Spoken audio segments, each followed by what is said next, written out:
Okay, so how about if we do the reverse? If we have separate logs, can we put them into a single log? Well, of course, they've got to have the same base. Okay, here we go, we've got base A here.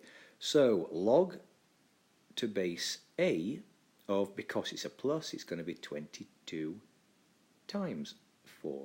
And that's fine. You can write 88 if you want to. We can't solve that because we don't have a number for a base. We can't put it on calculators. But that's just it. Just like this one here is the ln of 12 over 2. You can do that if you want to. Okay, you can write 6 there if you want to, because 12 divided by 2 is 6.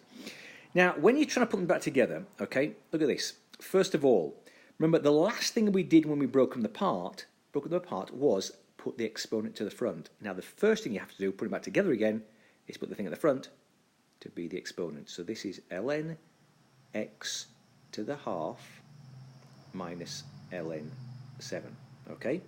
Which becomes ln of x to the half over 7, okay? Again, because it's a minus.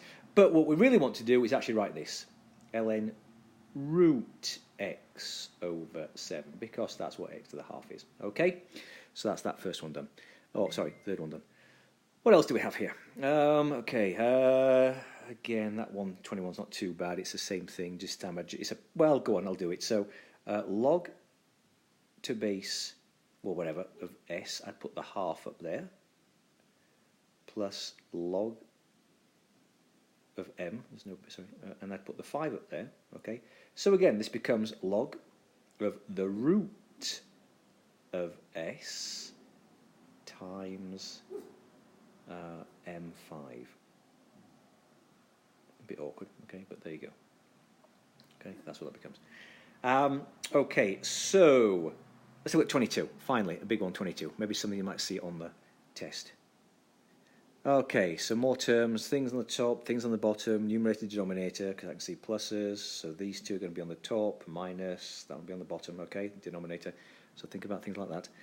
Okay, so first of all, I'm just going to do shortcuts for this. I'm going to write the half here, okay, shortcuts. I'm going to write the 4 here, just shortcuts, and write the 2 there, okay, it just saves me writing again and again.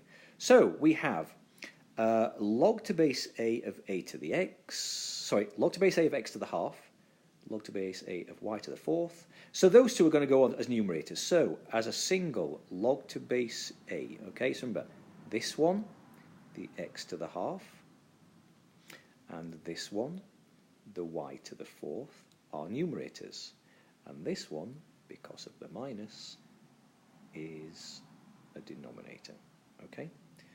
Oh, this is interesting. More than x's. But it doesn't matter, because I'm going to write this. Watch this. Log to base a of root x y 4 all over x squared, okay? And that's the answer, hopefully. Let's have a look. X half, yep. Y 4th, yep. X squared on the bottom, yep. Okay?